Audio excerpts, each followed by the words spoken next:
What really has to come first? Is it love, or do you think sex can make you love someone? I don't think there's a step to be followed. Personally, there are people who start with marriage, then sex, then love. Who get married if they don't love each other, right? Yeah. So there are people who start with marriage, sex, love. There are people who fall in love, have sex, get married. The people who have sex, fall in love, marry.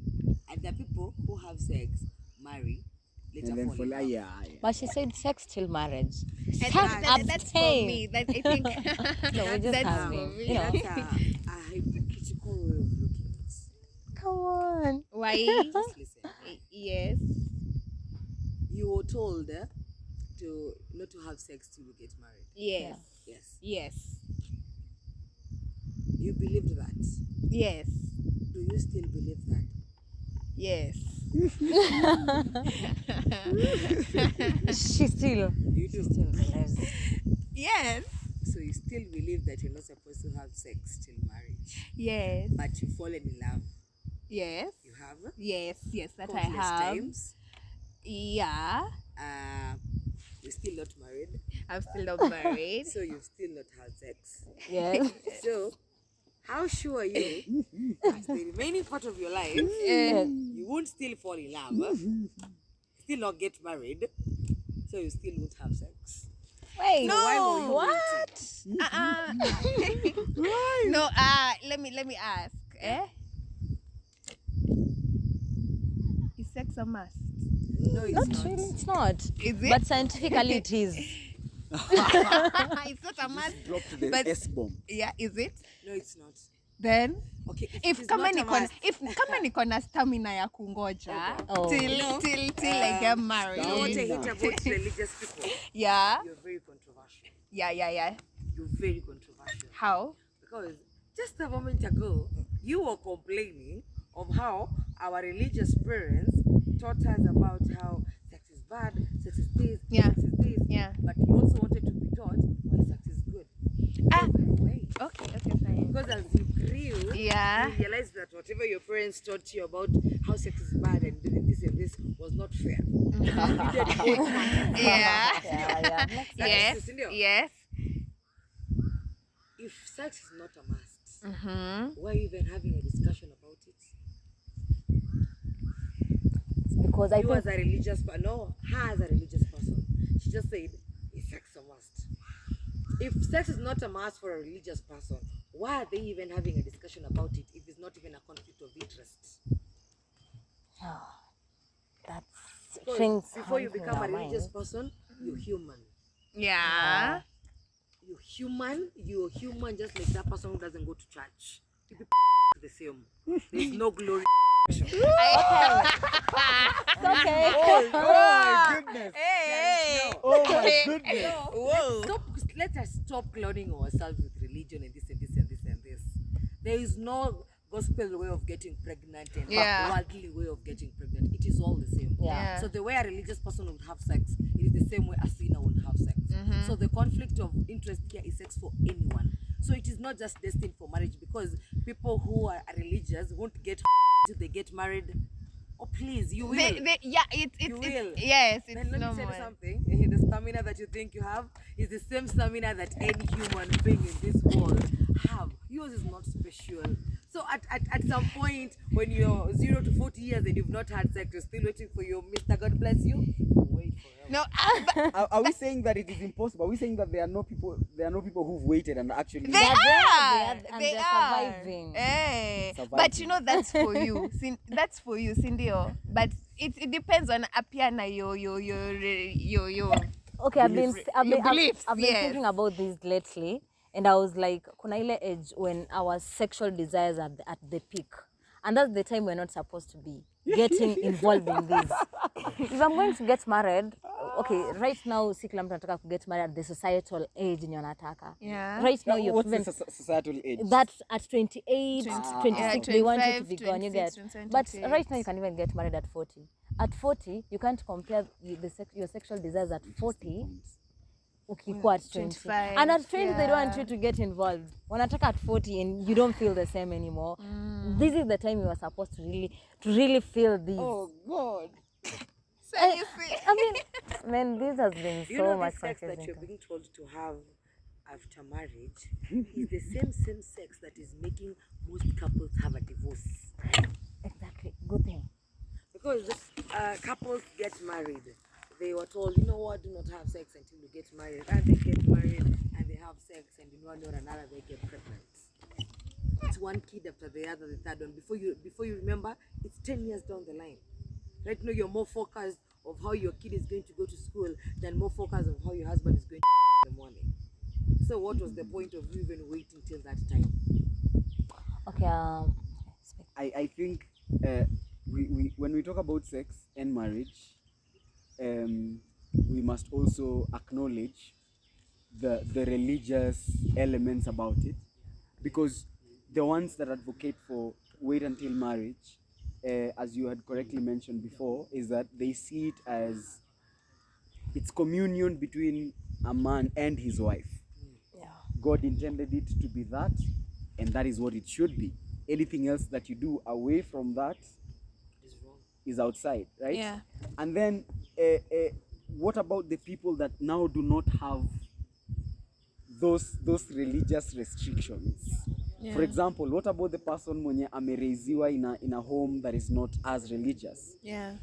What are they being taught sex is? What are they being taught sex is for? Because the guys in marriage, they have been taught that sex is that communion between the man and the wife, right? Yeah. So, what about those that are They're not. growing up in such homes? What are they being taught that sex is? So, can we just say that sex is just one thing, or is it possible that it is different things for different people? Yeah. Kenya, you've said that this sex sometimes in a break people who are in commitments, people who are in marriages and something, sindio? But you know, this same sex zenye ime break a person that is married to this other person, ndo pia inaweza kubreak when you're not even married. Ni wangapi you have sex, umepata ball, umeachwa. So it's still the same. Yeah. So it's you can't just go you just bashing these people when you may wait till marriage juu ya hizo consequences, because hizo sex bado iko na consequences both when you're married and both when you're not married. A good example ni yenye nimetumia sahi. You're married, you're having sex. You're married, you've had children, and then your sexual life is haywire, and then they just divorce. You're not married, you've had sex, you get pregnant, hauja plania or something, unaachwa. So it's still the same thing. But Ivy, I've got an argument. It's different right now. Okay, it's something I came to observe. A lot of people are cheating in marriage because of not having good sex. It's easy for me to be left in this relationship, which is just a bigger Tukapa campus. It's not like I'll be there with you. But me, I can't imagine. I've waited till marriage. I don't know anything about this.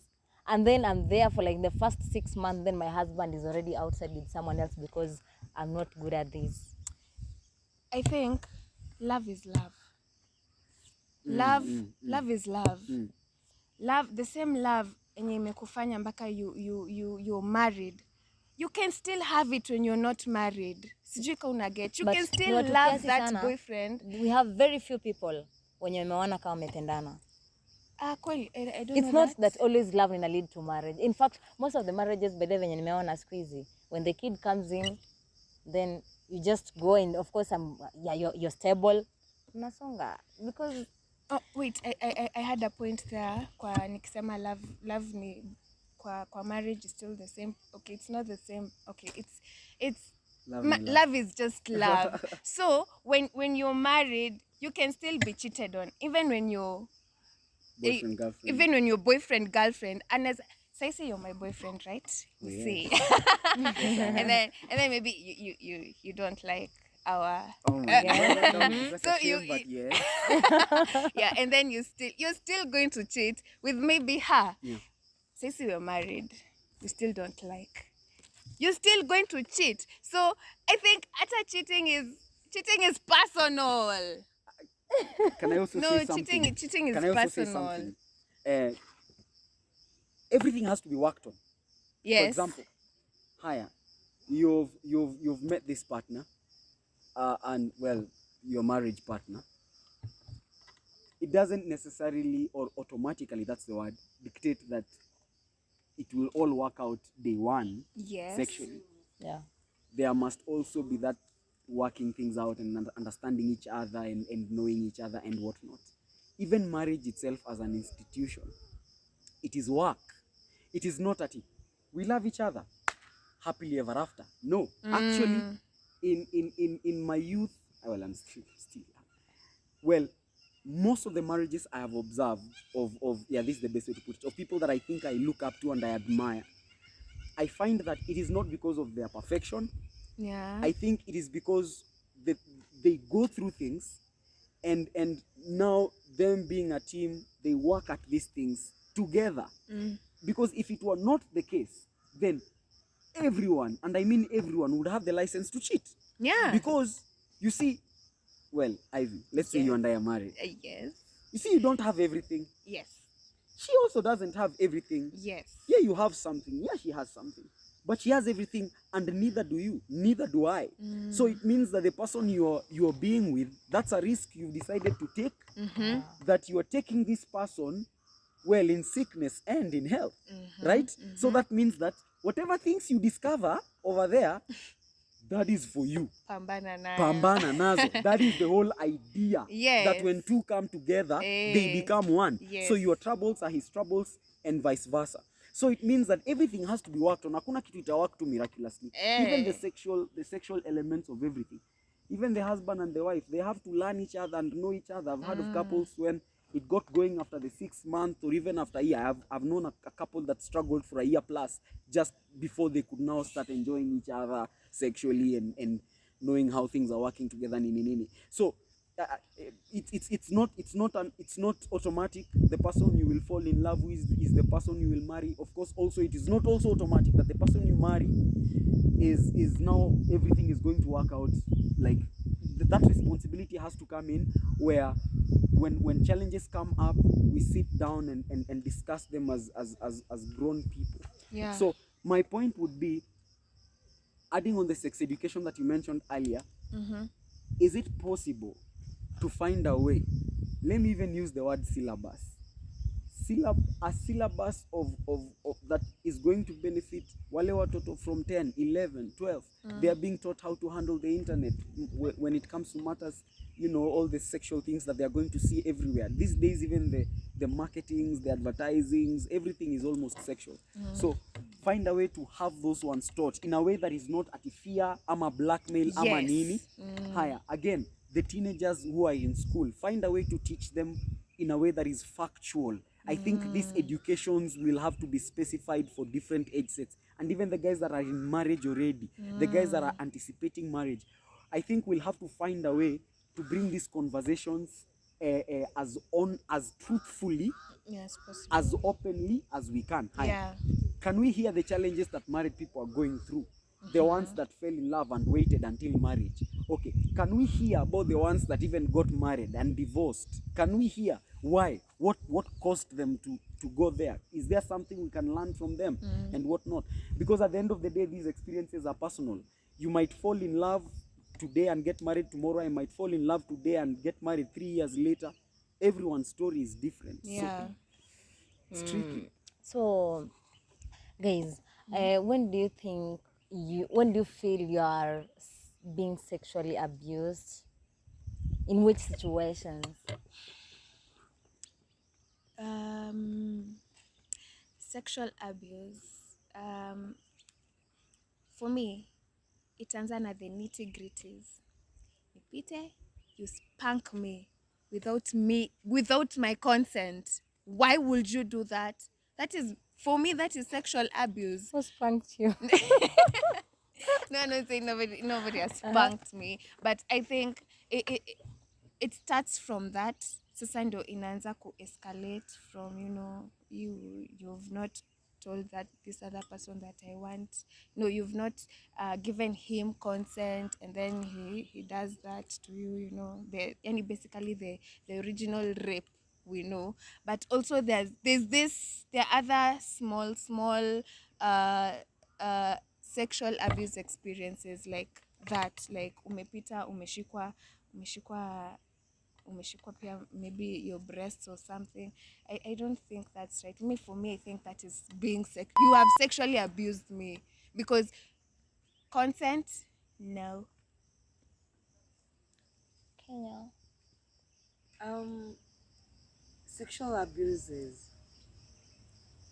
anything that you do to me that they did not allow you to. And anything that you did to me and I allowed you to when I was not in a sober mind. That is not sexual abuse. Should I get drunk and I meet someone in the club and we go have sex? I was drunk. In the morning I don't remember anything. I took advantage of a situation. So sexual abuse is anything. Once someone is looking at you, you remember there's a video of a man in a bus pleasuring himself at the sight of a woman who was seated just before her. That is still sexual abuse. You see, so sexual abuse is a lot of things. Is anything that we did not both decide, yeah, we can do this. Anything other than that is abuse In a sober mind. And do you think maybe sisi wenyewe we might be leading to this, to be sexually abused? How? And please don't tell me about My this. dress, No, my come choice. on. Yeah, that's my question. That's my question. Previously, when my grandmother was born, they used to walk with breasts just like that, and they used to be shudi, very matawish, and just like a small Nobody wrapper. touched them. Who touched them because No they were one. seeing their boobs? Who? Do you realize sisters or Catholic girls who wear these big dresses till the foot and another coat on top, even during the sun scorching? Do you realize they also get raped? Even children. You realize a 6-month-old kid who is just wearing pampers, they always get Yeah. raped. Yeah. So whatever I wear should not be an excuse of why someone took advantage of me. Can I just And add? how about like leading on someone? What is leading on someone? You know, like there's a way you behave sexually towards this person. I don't know. Can you be doing that without like being ready to get engaged with him? You know, to be involved with him. Because there's some girls like who do that. Let me use for example girls who are like, you know, you're behaving this way around this man and everything, and he's like, you know, this and that. Then it happens. Then you're like, what? He did this to me. Why did he have to do that? You know.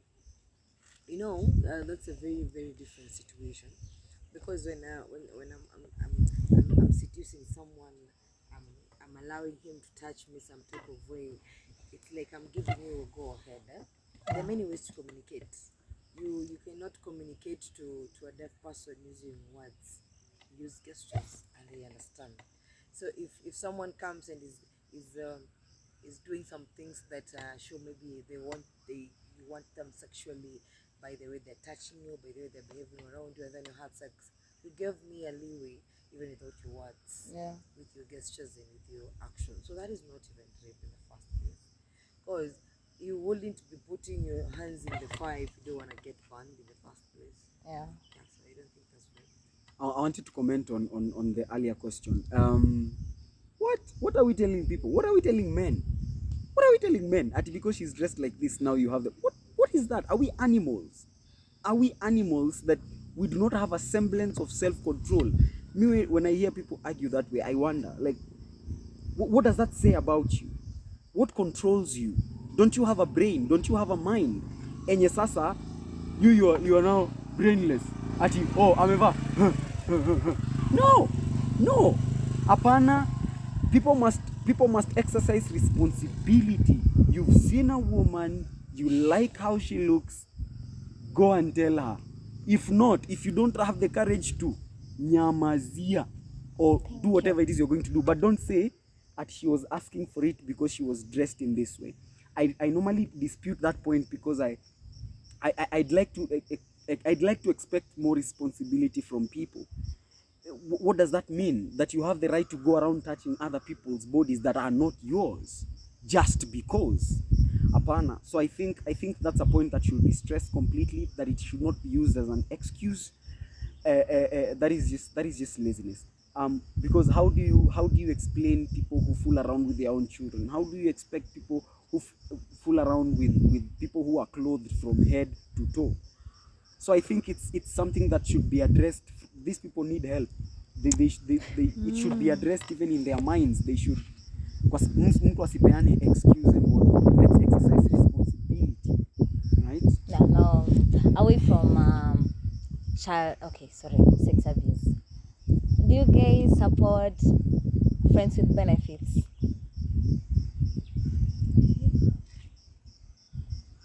I think just to answer that, I think we've answered that previously when you said sex is defined differently for everyone. And there are people who decide to do it after marriage. There are people who do it before marriage, before getting in love. It's the same thing with FWB. It's someone who wants to have sex with no strings attached. So I have a question. I don't know if you've tried that FWB, but you've said that it's with no strings attached. Is it really my question? Because let me means no feelings involved. Let me ask you a question. Yeah. Before I have sex with Saise, lazima nikuwe na like I think Not really. Trust me. It doesn't happen these days. no, like some type of attraction. No, you like don't have to. you have to. You don't have to. How about this stranger you just met somewhere, and then maybe you are doing this and that, and then in the morning you just wake up, you do this. You didn't even see him. Because you were drunk or something. Leave alone getting But drunk. like on a sober mind, let me ask you a question. On a sober mind, I am sure there are people on your contact list. You're like, no, this one I can't have sex with. This one I can. Because you're like somewhat attracted to them. Somewhat. Somehow. So But my argument I don't is know, a I bit disagree. I different. think Me, there's a guess little bit of the attachment attachment. comes in after. Me, I believe someone can have sex with someone without having the attachment, but the strings comes in after you've done it. Because can you just do this with someone and then you're gone your ways like evil? can you have sex with anyone? Not really. Exactly. That's personal. That's me. Exactly. That's me. You can't have sex with everyone because what's your criteria of I can have sex with this one, I can't have sex with this one? Okay, it's because me, I can't do friends with benefits. That's me. Are we That's for me. looking that there are people who don't have that? How? Are we for looking that there are people who can have sex with anybody or anything or anyone? It all comes down to whatever you know sex is. For you, sex has to have a connection. I have to see size in some Yeah, people who true. have sex with. That's you. For me, you just have to have a body and Yeah, exactly. It For men, happens. for men, you just have to have boobs they can touch and ass they can feel, and It that's it happens, for them. Doesn't need the attraction. Doesn't care who's carrying it. Yeah. Sure. True. Yeah. For it happens. So that's why some people can have friends with benefits, because there are people who don't do feelings. There are Yeah, people true. who want the satisfaction of. Do you know how simple sex is? You have an orgasm and it's off. So that's what sex is all about. So there are people who, when they have that, it's fine. Get out. You still don't have a criteria of you can have sex with this one and you can't have sex Not with everyone this one. has that. In what we've been saying about different preferences and whatnot, Yeah. I used to wonder about that as well, and I discovered that indeed it is true It is true. that there are people who, tip na walk away, and it's that. And there are other people when they must see something to even think about you that way. So yeah, it is. Okay. But sometimes the FWBs help much when it comes to attachment. But the attachments comes in with a lot of things. Hizo ndio hata zinatu break. Nini hufanya unarudi Narudi tu? to the FWB? Not everyone goes back. But well, that wasn't the question though. So the question is when you wanna rudi. Nini hufanya? So you think they go back because they have feelings for them? Not lazima ikuwe see feelings like I love you, I like Yeah, you. there's But something. there's some attraction. Ivy. They no. You they, go. They go back because he made me had 3 orgasms that night. Come They go back because he made me that night. So it was They the didn't good go game. back because I felt some good type of way to you. No. It was just in the It moment. is the sexual desires itself, and that's why you'll find FWP people. Yeah. They might walk on these roads and not even you can never even guess like they know each other. Then they meet for 1 hour and they're like two wild beasts, and then they go. True, by the way. Not the whole what is it called? What's the name? It's not the whole social relation of knowing, getting to know each other. Yeah, True, yeah. true, It true. only works when our clothes are not on. It's simply that. Oh, You cannot Yeah, just there follow that. is that. well. Bye. Okay. Yeah.